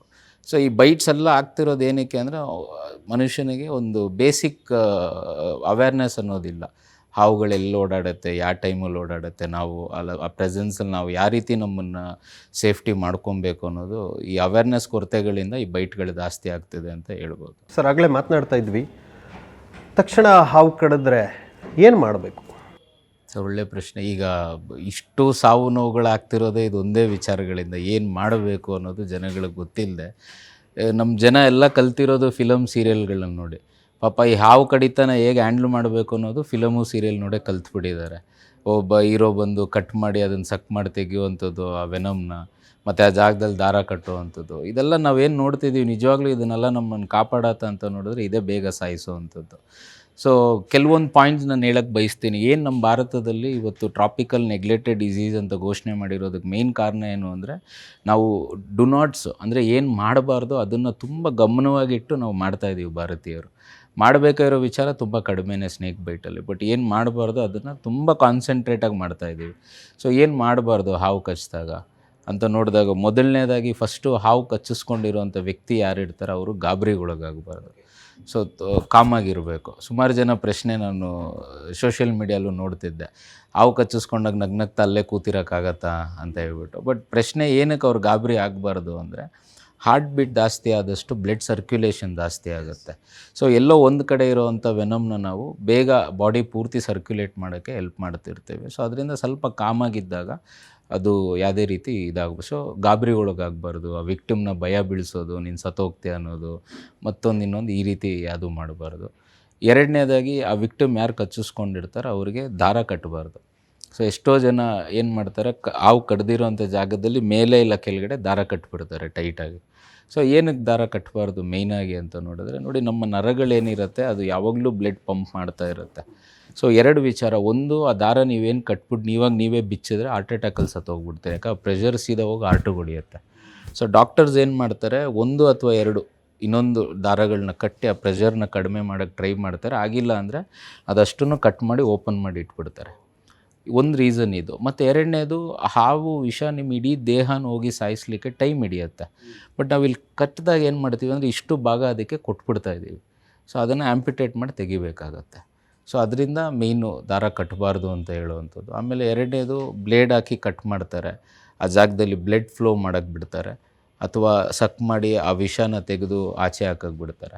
ನೋಡಿ, ಒಂದೇನು ಅಂದರೆ, ಹಾವು ವಿಷ ಒಂದು ಸತಿ ನಿಮ್ಮ ದೇಹದಲ್ಲಿ ಹೋದ್ಮೇಲೆ ಗಾಳಿ ಹೋದಂಗೆ ಅದನ್ನು ನಮ್ಮ ಕೈಲಿ ಮತ್ತೆ ರಿಕವರ್ ಮಾಡ್ಕೊಳಕ್ಕಾಗಲ್ಲ. ನೀವು ಹಾಸ್ಪಿಟ್ಲಿಗೆ ಹೋದರೂ ಸಹ ಡಾಕ್ಟರ್ ಎಲ್ಲೂ ಅದನ್ನು ಸಪ್ರೇಟಾಗಿ ಡ್ರಾ ಮಾಡಿ ವಿಷ ತೆಗ್ದಿದ್ದೀವಿ ಅಂತ ಹೇಳಲ್ಲ. ಅವ್ರೇನು ಮಾಡ್ತಾರೆ, ನಿಮ್ಮ ದೇಹದಲ್ಲಿ ಇರೋವಂಥ ಬ್ಲಡ್ನ ಇನ್ನೊಂದು ಆ್ಯಂಟಿವೆನಮ್ ಅಂತ ಮದ್ದನ್ನ ಕೊಟ್ಟು ನ್ಯೂಟ್ರಲೈಸ್ ಮಾಡ್ತಾರೆ ಅಷ್ಟೇ. ಅಂದರೆ ಏನು ಆ್ಯಕ್ಟಿವ್ ಆಗಿರುತ್ತೋ ಅದನ್ನು ಡಿಆ್ಯಕ್ಟಿವೇಟ್ ಮಾಡ್ತಾರೆ. ಸೊ ಇಲ್ಲಿ ನಾವು ಕಚ್ಚಿದಾಗ ಏನಾಗುತ್ತೆ ಅಂದರೆ, ನೋಡಿ, ಹಾವಿನ ವಿಷಯದಲ್ಲಿ 2 ಥರ ಇರುತ್ತೆ, ನ್ಯೂರೋಟಾಕ್ಸಿಕ್ ಆ್ಯಂಡ್ ನ್ಯೂಮೋಟಾಕ್ಸಿಕ್ ಅಂತ. ಇನ್ನೂ ಸುಮಾರು ಇದ್ದಾವೆ, ಬಟ್ ಈ 2 ಮೇಜರ್ ಆಗಿರುವಂಥದ್ದು. ಒಂದು ನಿಮ್ಮ ನರಗಳಿಗೆ ಸಂಬಂಧಪಟ್ಟಿರೋದು, ಮತ್ತೊಂದು ನಿಮ್ಮ ರಕ್ತಗಳಿಗೆ ಸಂಬಂಧಪಟ್ಟಿರೋದು. ಈ ಹಾವು ಕಡ್ದ ನಂತರ ಆ ವ್ಯಕ್ತಿ ಆಸ್ಪತ್ರೆಗೆ ಸೇರೋ ತನಕ ಆ ಪೀರಿಯಡನ್ನು ಗೋಲ್ಡನ್ ಪೀರಿಯಡ್ ಅಂತ ಕರೀತಾರೆ ಸಾಮಾನ್ಯವಾಗಿ. ಅದು ಎಷ್ಟಿರುತ್ತೆ ಸರ್? ನೋಡಿ, ಇದು ಈಗ ಹಾವು ಕಡ್ದಿದ ತಕ್ಷಣ ಅವ್ರು ಹಾಸ್ಪಿಟ್ಲಿಗೆ ಹೋಗುವಂಥದ್ದು ಇಮಿಡಿಯೇಟ್ ಹೋಗಬೇಕು. ಸೊ ಆ ಪ್ರತಿ ನಿಮಿಷ ನಾವೇನು ಹೇಳ್ತೀವಿ ಅದನ್ನೇ ಗೋಲ್ಡನ್ ಪೀರಿಯಡ್ ಅಂತ ನಾವು ಹೇಳೋದು. ಪ್ರತಿ ಸೆಕೆಂಡಲ್ಲಿ ಅವ್ರು ಏನು ಸ್ಪೆಂಡ್ ಮಾಡ್ತಿರ್ತಾರೆ ಸ್ನೇಕ್ ಬೈಟ್ ಆದಮೇಲೆ, that is what is golden hours and golden periods. ಒಂದೇ ಒಂದು ನಿಮಿಷ ಕೂಡ ಟೈಮ್ ವೇಸ್ಟ್ ಮಾಡಿದೆ has to rush to the hospital. Okay sir, ಇನ್ನು ಈ ಹಾವುಗಳನ್ನು ರಕ್ಷಣೆ ಮಾಡೋದ್ರಲ್ಲಿ ಅಥವಾ ಮನೆಗಳಿಗೋ ಅಥವಾ ಇನ್ಯಾವುದೋ ಸ್ಥಳಗಳಿಗೆ ಹಾವು ಬಂದಾಗ ಅದನ್ನು ಸೇಫ್ ಆಗಿ ರಕ್ಷಿಸಿ ಸರಿಯಾದ ಸ್ಥಳಕ್ಕೆ ಬಿಡುವಂಥದ್ರಲ್ಲಿ ಅನೇಕ ಉರಗ ತಜ್ಞರು ಈ ಥರದವರೆಲ್ಲರೂ ಕೂಡ ಕೆಲಸ ಮಾಡ್ತಾ ಇದ್ದಾರೆ. ಸರ್ಕಾರ ಅಥವಾ ಅದಕ್ಕೆ ಸಂಬಂಧಪಟ್ಟಂತಹ ಇಲಾಖೆಯಿಂದ ಈ ಥರದ ಪ್ರಯತ್ನ ಏನಾದರೂ ಆಗ್ತಾ ಇದೆಯಾ? ಸರ್, ಇದು ಒಂದು ಕಹಿ ಸತ್ಯ. ನಾನು ಒಬ್ಬ ಉರಗ ರಕ್ಷಕನಾಗಿ ಹೇಳಬೇಕಾಗಿರುವಂಥ ವಿಚಾರ. ಸರ್ಕಾರ ಆಗಿರ್ಬೋದು, ಇಲಾಖೆ ಆಗಿರ್ಬೋದು, ಇವತ್ತು ಈ ವಿಚಾರದಲ್ಲಿ ಗಮನ ಹರಿಸೋದನ್ನು ಎಲ್ಲೋ ಮಿಸ್ ಮಾಡಿಬಿಟ್ಟಿದೆ. ನೋಡಿ, ಇವತ್ತು ಈಶ್ವರ್ ಖಂಡ್ರೆ ಅವ್ರದ್ದು ಒಂದು ಸ್ಟೇಟ್ಮೆಂಟ್ ನೋಡ್ಕೊಂಡು ಬಂದಿರ್ತೀನಿ. ಹ್ಯೂಮನ್ ವೈಲ್ಡ್ ಲೈಫ್ ಕಾನ್ಫ್ಲಿಕ್ಟಿಗೆ ಒಂದು ಟಾಸ್ಕ್ ಫೋರ್ಸ್ ಮಾಡಬೇಕು ಅಂತ ಹೇಳ್ತಾರೆ. ಬಟ್ ಆ ಟಾಸ್ಕ್ ಫೋರ್ಸಲ್ಲಿ ಅವರು ತುಂಬ ಮಾತಾಡೋದೇ ಆನೆಗಳ ಬಗ್ಗೆ, ಹುಲಿಗಳ ಬಗ್ಗೆ ಮತ್ತು ಕರಡಿ, ಚಿರತೆಗಳ ಬಗ್ಗೆ ಮಾತಾಡ್ತಾರೆ. ಬಟ್ ಈ ಹಾವುಗಳ ಬಗ್ಗೆ ಆಗಿರ್ಬೋದು, ಮತ್ತು ಬೇರೆ ಪಕ್ಷಿಗಳು, ಜೇನುಹುಳದ್ದು, ಇದೆಲ್ಲನೂ ವೈಲ್ಡ್ ಲೈಫೇನೆ. ಸೊ ಇದನ್ನೆಲ್ಲೂ ಆ ಟಾಸ್ಕ್ ಫೋರ್ಸ್ ಅಡಿಯಲ್ಲಿ ತೊಗೊಂಡು ಬಂದಿಲ್ಲ. ಸೊ ಉತ್ತರ ಏನು ಅಂದರೆ, ನಮ್ಮ ಇಲಾಖೆ ಕಡೆಯಿಂದ ಹಾವು ರಕ್ಷಣೆ ಮಾಡೋವಂಥವ್ರ ಸಂಖ್ಯೆ ನನ್ನ ಪ್ರಕಾರ 1 ಅಥವಾ 2 ಇರ್ಬೋದು ಅಷ್ಟೇ. But 80% of the snake rescue operations ನಡೀತಾ ಇರೋದೇ ಪ್ರೈವೇಟು ಅಥವಾ ಈಗ ಯಾರು ರೆಸ್ಕ್ಯೂವರ್ಸ್ ಅಂತ ಇದ್ದಾರೆ ಅವ್ರ ಕಡೆಯಿಂದನೇ ಆಗ್ತಿರೋದು. ಇಲಾಖೆ ಕಡೆಯಿಂದ ಸಿಬ್ಬಂದಿಗಳು ಕೊರತೆ ಇದೆ ಸರ್ ಇದರಲ್ಲಿ. ಇನ್ನು ಕರ್ನಾಟಕದ್ದು ಈ ಥರದ ಕತೆ ಆದರೆ ಬೇರೆ ರಾಜ್ಯಗಳಲ್ಲಿ ಉರಗಗಳನ್ನು ರಕ್ಷಣೆ ಮಾಡೋದಕ್ಕೆ ಯಾವ ರೀತಿ ಕ್ರಮಗಳನ್ನು ಕೈಗೊಳ್ಳಲಾಗಿದೆ? ಒಳ್ಳೆ ಪ್ರಶ್ನೆ. ಆ್ಯಕ್ಚುಲಿ ನೋಡಿ, ನಮ್ಮ ಕೇರಳ, ಮಹಾರಾಷ್ಟ್ರ ಅವರೆಲ್ಲ ತುಂಬ ಮುಂದುವರೆದು ಬಿಟ್ಟಿದ್ದಾರೆ ನಮ್ಮನ್ನು ಕಂಪೇರ್ ಮಾಡಿದೆ. ಎಕ್ಸ್ಪೆಷಲಿ ಕೇರಳ ಸ್ಟೇಟು ಅವ್ರನ್ನ ಅಪ್ರಿಷಿಯೇಟ್ ಮಾಡಬೇಕು. ಯಾಕೆಂದರೆ ಅವ್ರ ಹತ್ರ ಆಲ್ರೆಡಿ ಒಂದು ಆ್ಯಪ್ ಕ್ರಿಯೇಟ್ ಮಾಡಿದ್ದಾರೆ, ಮಾನವ ಹಾವು ಸಂಘರ್ಷಕ್ಕೆ ಅಂತಲೇ. ಸೊ ಆ್ಯಪಲ್ಲಿ ಏನು ಮಾಡ್ತಾರೆ ಅಂದರೆ, ಇಡೀ ಅವ್ರ ಸ್ಟೇಟಲ್ಲಿ ಎಷ್ಟು ಜನ ಉರಗ ರಕ್ಷಕರಿದ್ದಾರೋ ಅವ್ರಿಗೆಲ್ಲ ಟ್ರೈನಿಂಗ್ ಕೊಟ್ಟು ಸರ್ಟಿಫೈ ಮಾಡಿ, ಅವ್ರಿಗೆಲ್ಲ ಒಂದು ಮಾನದಂಡ ಏನಿದೆ ಅದನ್ನು ಕ್ರಿಯೇಟ್ ಮಾಡಿ ಅವರಿಗೆ ಆ್ಯಪ್ ಒಳಗಡೆ ಸೇರಿಸ್ಕೊತಾರೆ. ಸೊ ಒಬ್ಬ ಸಾರ್ವಜನಿಕ ಎಲ್ಲಾದರೂ ಹಾವು ನೋಡಿದ್ರೆ ಆ್ಯಪಲ್ಲಿ ಬರೀ ಒಂದು ಫೋಟೋ ಕ್ಲಿಕ್ ಮಾಡ್ತಾನೆ, ಅದು ಅಲ್ಲಿಗೆ ಇದಕ್ಕೆ ಹೋಗುತ್ತೆ, ಸಿಬ್ಬಂದಿಗಳಿಗೆ ಅಲ್ಲಿ ಪಾಪಪ್ ಆಗ್ತಿರುತ್ತೆ. ಯಾರು ಹತ್ರ ಇರ್ತಾರೋ ಅವ್ರು ಅದನ್ನು ಅಕ್ಸೆಪ್ಟ್ ಮಾಡ್ಕೊತಾರೆ, ಹೋಗ್ತಾರೆ. ಅಲ್ಲಿ ರಕ್ಷಣೆ ಮಾಡೋ ಟೈಮಲ್ಲಿ ಒಂದು ವೀಡಿಯೋ ಮತ್ತು ಬಿಡುಗಡೆ ಆದಮೇಲೆ ಒಂದು ವೀಡಿಯೋ, ಇಷ್ಟು ಮಾಡಿ ಇಡೀ ಕಂಪ್ಲೀಟು ಏನು ಲೀಗಲ್ ಇದಿದೆ ಅದನ್ನು ಅಲ್ಲೇ ಆ್ಯಪಲ್ಲೇ ಮುಗಿಸ್ಕೊತಿದ್ದಾರೆ. ಆ್ಯಂಡ್ ಇವ್ರಿಗೆ ಆ್ಯಪಲ್ಲಿ ರೆಸ್ಕ್ಯೂವರ್ಸ್ ನಂಬರ್ ಸಿಗುತ್ತೆ, ಸ್ನೇಕ್ ಬೈಟ್ ಆದಾಗ ನಿಯರೆಸ್ಟ್ ಹಾಸ್ಪಿಟ್ಲ್ ನಂಬರ್ಗಳಿದೆ. ಆ್ಯಂಡ್ ಇದು ಯಾವುದೂ ನಮ್ಮ ರಾಜ್ಯದಲ್ಲಿಲ್ಲ ಸರ್. ಇನ್ನು ಕೆಲವರು ಇವತ್ತಂತೂ ಈ ಸೋಷಿಯಲ್ ಮೀಡಿಯಾ ಯುಗ, ಕೆಲವರು ಹಾವುಗಳನ್ನು ಹಿಡಿಯೋದು, ಅದ್ರ ಜೊತೆಗೆ ವಿಡಿಯೋ ಮಾಡೋದು, ಅದಕ್ಕೆ ಒಂದು ರೀತಿ ಚಿತ್ರಹಿಂಸೆ ಕೊಡೋದು. ಇನ್ನು ಕೆಲವರು ನಮ್ಮ ಹಳ್ಳಿಗಳಲ್ಲಿರ್ಬೋದು, ಇವತ್ತಿಗೂ ಕೂಡ ಯಾವುದಾದ್ರೂ ಹಾವು ಬಂದರೆ ಅದನ್ನು ಹೊಡೆದು ಹಾಕ್ತಾರೆ, ಸಾಯಿಸ್ತಾರೆ. ಈ ಥರದ್ದೆಲ್ಲ ನಡೀತಾ ಇದೆ. ಇದ್ರ ಬಗ್ಗೆ ಏನು ಹೇಳ್ತೀರಾ? ಸರ್, ಇವತ್ತು ಹಾವುಗಳಿಗೆ, ವನ್ಯಜೀವಿಗಳಿಗೆ ಸಮಸ್ಯೆ ಇರೋದೇ ಆ ವನ್ಯಜೀವಿ ಪ್ರಿಯರು ಅಥವಾ ಹಾವು ಪ್ರಿಯರು ಅಂತ ಹೇಳ್ಕೊಂಡು ಓಡಾಡ್ತಿರೋದ್ರಿಂದನೇ. ಕಾಮನ್ ಮ್ಯಾನ್ ಏನೂ ಮಾಡೋದಿಲ್ಲ. ಅವನು ಬಯಕೆ ಒಂದು ಹಾವು ಸಾಯಿಸ್ಬಿಟ್ಟು, ಇಲ್ಲ ಅಂದರೆ ಅದ್ರ ಬಗ್ಗೆ ಏನೋ ಚೆನ್ನಾಗಿರಲಿ ಅಂದ್ಕೊಂಡು ದೂರ ಹೋಗ್ಬಿಡ್ತಾನೆ. ಬಟ್ ಈ ಸೋ ಕಾಲ್ಡ್ ಯಾರಿದ್ದಾರೆ, ಯಾಕೆಂದರೆ ಇಲ್ಲಿ ಏನಾಗಿದೆ, ನಮ್ಮ ಸರ್ಕಾರ ಇಲಾಖೆ ಬಂದ್ಬಿಟ್ಟು ಯಾವುದೇ ಒಂದು ಕಾನೂನು ಚೌಕಟ್ಟನ್ನ ಇವ್ರಿಗೆ ಸೃಷ್ಟಿ ಮಾಡಿಲ್ಲ ಇನ್ನೂ. ಇವರೆಲ್ಲ ಫ್ರೀ ಬರ್ಡಾಗಿ ಓಡಾಡ್ತಿದ್ದಾರೆ, ಎಷ್ಟು ಬೇಕಂದ್ರೂ ವೈಲೇಷನ್ ಮಾಡ್ಬೋದು. ಈಗ ಒಂದು ಹಾವು ಹಿಡಿದು, ಹಾವುಗಿರೋವಂಥ ಸೈಕಾಲಜಿಕಲ್ ಏನು, the most shyest creature in the planet ಅಂದರೆ ಹಾವುಗಳು. ಸೊ ನಾಚಿಕೆ ಸ್ವಭಾವ ಜಾಸ್ತಿ ಇರುವಂಥದ್ದು. ಆಮೇಲೆ ಯಾವುದಾದ್ರೂ ಪ್ರಾಣಿನ ಎದುರುಗಡೆ ನೋಡಿದ್ರೆ ಅವು ಸ್ಟ್ರೆಸ್ ಆಗಿಬಿಡುತ್ತೆ. ಸೊ ನಮ್ಮ ಪ್ರೋಟೋಕಾಲ್ ರೆಸ್ಕ್ಯೂರಾಗಿ ಏನು ಅಂದರೆ 30 ಸೆಕೆಂಡಿಂದ 50 ಸೆಕೆಂಡ್ ಅಷ್ಟರಲ್ಲಿ ಹಾವು ಹಿಡಿಬೇಕು, ಬಿಡುಗಡೆ ಆಗಿರಬೇಕು. ಇದ್ರ ಮೇಲೆ ಹಾವುಗಳನ್ನ ನಾವು ಆಟಾಡ್ಸೋಕೆ ಹೋಗ್ಬಾರ್ದು. ಒಂದು ಸತಿ ಹಾವು ಬ್ಯಾಗಲ್ಲಿ ಹೋಯ್ತು ಅಂದರೆ ಅದನ್ನು ಹೊರಗಡೆ ತೆಗೆಯುವಂಥ ಕೆಲಸ ನಾವು ಮಾಡೋದೇ ಇಲ್ಲ. ನೋಡಿ, ನಾವಿಲ್ಲಿ ಮನುಷ್ಯ ರಕ್ಷಕರಲ್ಲ, ಉರಗ ರಕ್ಷಕರು. ಮನುಷ್ಯನಿಗೆ 1000 ಆಸೆಗಳಿರುತ್ತೆ, ಅವನ್ನ ನೋಡಬೇಕು, ಅದನ್ನು ಆಡಿಸಿ ಮತ್ತೊಂದು ಮಾಡಿ ಅಂತ. ಬಟ್ ಅದನ್ನು ಮಾಡೋದ್ರಲ್ಲಿ ಅದಕ್ಕೆ ನಾವು ಜಸ್ಟಿಸ್ ಕೊಡೋಂಗೆ ಆಗ್ತಿಲ್ಲ. ಸೊ ಜಸ್ಟಿಸ್ ಕೊಡೋದು ಅನ್ನೋದು ಏನಿರೋದು, ಹಾವುಗಳನ್ನ ಸೇಫಾಗಿ ಹಿಡಿದು ಸೇಫಾಗಿ ಮಾಡೋವಂಥದ್ದು. ಮತ್ತು ಇವರು ಯಾರ್ಯಾರು ಸೋಷಿಯಲ್ ಮೀಡಿಯಾಗಳಲ್ಲಿ ಪೇಜಸ್ ಓಪನ್ ಮಾಡ್ಕೊಂಡಿದ್ದಾರೋ ಇಷ್ಟು ಜನನೂ ಸಹ ಅರಣ್ಯ ಕಾಯ್ದೆ ಪ್ರಕಾರ ಏನು ಹೇಳುತ್ತೆ, no wild life can be used for commercial purpose ಅಂತ ಮಾಡಿದ್ದಾರೆ. ಇವ್ರದ್ದು ಇಷ್ಟು ಚಾನಲ್ಲು ಮಾನಿಟೈಸ್ ಚಾನಲ್ಗಳೇ, ದುಡ್ಡುಗಳು ಸಂಪಾದಿಸ್ತಾ ಇದ್ದಾರೆ. ಆಮೇಲೆ ನಾನು ಹೇಳಿದ್ನಲ್ಲ, ಅಡ್ವರ್ಟೈಸ್ಮೆಂಟ್ ಮಾಡ್ಕೊಳೋವಂಥದ್ದು.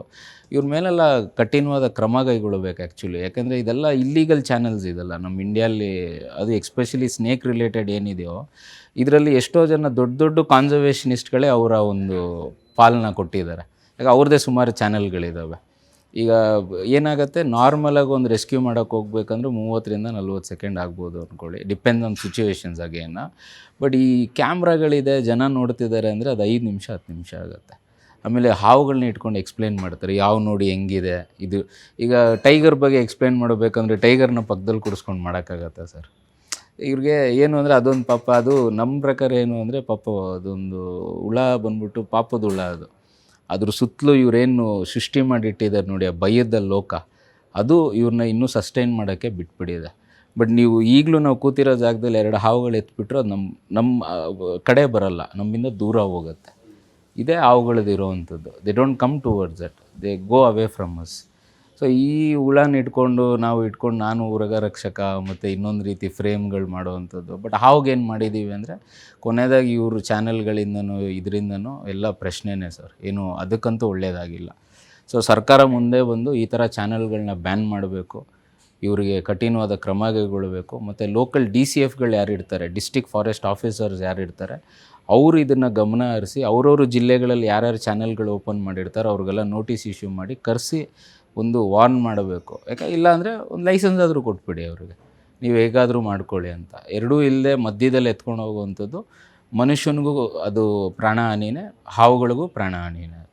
ಇನ್ನು ತಮ್ಮ ಸಂಸ್ಥೆ ಕಡೆಯಿಂದ ಈ ಉರಗಗಳ ರಕ್ಷಣೆ ಅಥವಾ ಉರಗಗಳು ಕಡಿದಾಗ ಯಾವ ರೀತಿ ಚಿಕಿತ್ಸೆ ಪಡ್ಕೊಳ್ಬೇಕು, ಒಟ್ಟಾರೆ ಅದ್ರ ಕುರಿತಂತೆ ಮಾಹಿತಿಯನ್ನು ಹಲವಾರು ಶಾಲಾ ಕಾಲೇಜುಗಳಲ್ಲಿ ನಿರಂತರವಾಗಿ ನೀಡ್ತಾ ಬಂದಿದ್ದೀರಾ, ಅದ್ರ ಬಗ್ಗೆ ತಿಳಿಸ್ಕೊಡೋದು.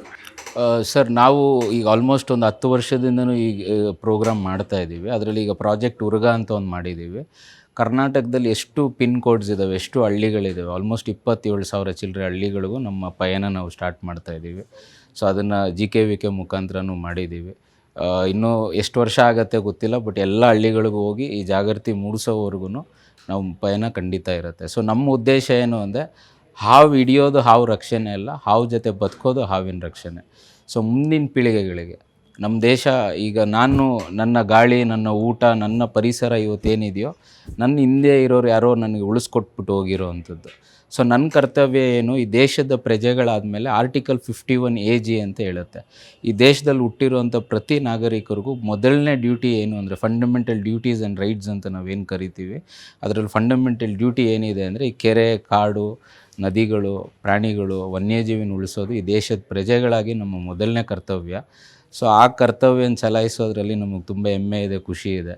ಸೊ ಅದರಿಂದ ಆ ಕರ್ತವ್ಯ ಮಾಡಿಕೊಂಡು ಎಲ್ಲ ಕಡೆ ಹೋಗಿ ಇದ್ರ ಬಗ್ಗೆ ಈ ಸಂಪತ್ತು ಏನು, ನಮ್ಮ ದೇಶದ ಸಂಪತ್ತೇನಿದೆ, ಈ ಹಾವುಗಳು, ಪರಿಸರ, ಅದನ್ನು ಉಳಿಸೋಕ್ಕೆ ನಮ್ಮ ಪಯಣ ಯಾವತ್ತೂ ಇರುತ್ತೆ. ಸೊ ಯಾರಿಗೆ ಈ ಪ್ರೋಗ್ರಾಮ್ಸ್ ಬೇಕಂದ್ರೂ ನಮ್ಮ ನಂಬರ್ಸ್ ಇದೆ, ಅದು ಕಾಂಟ್ಯಾಕ್ಟ್ ಮಾಡಿದ್ರೆ ಉಚಿತವಾಗಿ, ಸೊ ಇದೆಲ್ಲೂ ನಾವು ದುಡ್ಡು ಕಲೆಕ್ಟ್ ಮಾಡ್ತಿಲ್ಲ, ಉಚಿತವಾಗಿ ಎಲ್ಲ ಕಡೆ ಬಂದು ಈ ಕಾರ್ಯಕ್ರಮ ಮಾಡಿಕೊಟ್ಟಿರ್ತೀವಿ. ಬಹಳ ಸಂತೋಷ ಆಯಿತು ಸರ್ ಕಾರ್ಯಕ್ರಮದಲ್ಲಿ ಭಾಗವಹಿಸಿ. ಉರುಗ ಅಂತಂದರೆ ಏನು, ಅವರ ಸ್ವಭಾವಗಳೇನು, ಅದು ಕಚ್ಚಿದಾಗ ಯಾವ ರೀತಿಯಾದಂತಹ ಚಿಕಿತ್ಸೆಯನ್ನು ಪಡ್ಕೊಳ್ಬೇಕು, ಅದು ಕಚ್ಚದೇ ಇರೋ ರೀತಿಯಲ್ಲಿ ಯಾವ ರೀತಿ ಮುಂಜಾಗ್ರತೆ ಕ್ರಮಗಳನ್ನು ವಹಿಸ್ಕೊಳ್ಬೇಕು, ಇದರ ಕುರಿತಂತೆಲ್ಲ ಸಾಕಷ್ಟು ಮಾಹಿತಿಯನ್ನು ನೀಡಿದ್ರಿ. ಅದೆಲ್ಲದಕ್ಕಿಂತ ಮುಖ್ಯವಾಗಿ ತಾವೇನು ಹೇಳಿದ್ರಿ, ಕರ್ನಾಟಕದ ಸುಮಾರು 27,000ಕ್ಕಿಂತ ಅಧಿಕ ಹಳ್ಳಿಗಳಿಗೆ ಹೋಗಿ ಉಚಿತವಾಗಿ ಉರಗಗಳ ಹಾಗೂ ವನ್ಯಜೀವಿಗಳ ಕುರಿತಂತೆ ಮಾಹಿತಿಯನ್ನು ನೀಡ್ತೀನಿ ಅಂಥೇಳಿ, ಅದು ನಿಜವಾಗ್ಲೂ ಎಲ್ಲರೂ ಮೆಚ್ಚುವಂತಹ ಸೇವಾ ಕಾರ್ಯ. ನಿಮಗೆ ವಾಹಿನಿಯ ಪರವಾಗಿ ಕಾರ್ಯಕ್ರಮದಲ್ಲಿ ಭಾಗವಹಿಸಿದ್ದಕ್ಕೆ ಪ್ರೀತಿಯ ವಂದನೆಗಳು ಸರ್. Thank you sir. ನೋಡಿದ್ರಲ್ಲ ವೀಕ್ಷಕರೇ, ಅವರು ಮಾತನಾಡ್ತಾ ಒಂದು ಮಾತು ಹೇಳಿದರು, ಹಾವುಗಳನ್ನು ರಕ್ಷಣೆ ಮಾಡುವಂಥವರು ಉರುಗ ರಕ್ಷಕರಲ್ಲ, ಹಾವುಗಳ ಜೊತೆಗೆ ಬದುಕುವಂಥವರು, ಅವುಗಳಿಗೆ ಬದುಕೋದಕ್ಕೆ ಅವಕಾಶ ಮಾಡಿಕೊಡುವಂಥವರು ಮಾತ್ರ ನಿಜವಾದ ಉರಗ ಪ್ರೇಮಿಗಳು ಅಂತ. ನಾವು ಈ ಹಾವುಗಳನ್ನು ದೇವರು ಅಂತ ಅಂದ್ಕೊಳ್ತೀವೋ, ಅದನ್ನು ಒಂದು ಜೀವಿ ಅಂತ ಅಂದ್ಕೊಳ್ತೀವೋ, ಅಥವಾ ನಮ್ಮಂತೆ ಬದುಕುವಂತಹ ಅವಕಾಶ ಅದಕ್ಕೂ ಇದೆ ಅಂತ ಅಂದ್ಕೊಳ್ತೀವೋ ಗೊತ್ತಿಲ್ಲ. ಆದರೆ ನಾವೆಲ್ಲರೂ ಸೇರಿ ಮಾಡಬೇಕಾಗಿರುವಂತಹ ಕೆಲಸ ಏನು ಅಂತಂದರೆ, ಅವು ನಮ್ಮ ಹಾಗೆ ಈ ಭೂಮಿಯ ಮೇಲೆ ಬದುಕೋದಕ್ಕೆ ಅವಕಾಶವನ್ನು ಪಡ್ಕೊಂಡಿವೆ. ಅವುಗಳಿಗೂ ಜೀವ ಇದೆ, ಅದಕ್ಕೂ ಕೂಡ ಬದುಕೋದಕ್ಕೆ ಅವಕಾಶ ಮಾಡಿಕೊಡಬೇಕು. ಅವುಗಳನ್ನು ಸಾಧ್ಯವಾದಷ್ಟು ರಕ್ಷಿಸುವಂತಹ ನಿಟ್ಟಿನಲ್ಲಿ ನಾವೆಲ್ಲರೂ ಕೂಡ ಕಾರ್ಯಪ್ರವೃತ್ತರಾಗಬೇಕು. ಜೊತೆಗೆ ಹಾವುಗಳನ್ನು ಕಚ್ಚದೇ ಇರೋದಕ್ಕೆ ನಾವು ಯಾವ ರೀತಿ ವ್ಯವಸ್ಥೆಯನ್ನು ಮಾಡಿಕೊಳ್ಬೇಕೋ ಆ ಎಲ್ಲವನ್ನು ಮಾಡಿಕೊಳ್ಳುವಂತಹ ನಿಟ್ಟಿನಲ್ಲಿ ನಾವೆಲ್ಲರೂ ಕೂಡ ಕೈ ಜೋಡಿಸಬೇಕು ಅಂತ ಹೇಳ್ತಾ, ಮುಂದಿನ ಸಂಚಿಕೆಯಲ್ಲಿ ಮತ್ತೊಬ್ಬ ವಿಶೇಷ ವ್ಯಕ್ತಿ ಅಥವಾ ಸೇವಾ ಸಂಸ್ಥೆಯೊಡನೆ ಭೇಟಿಯಾಗೋಣ. ನಮಸ್ಕಾರ, ಜೈ ಹಿಂದ್.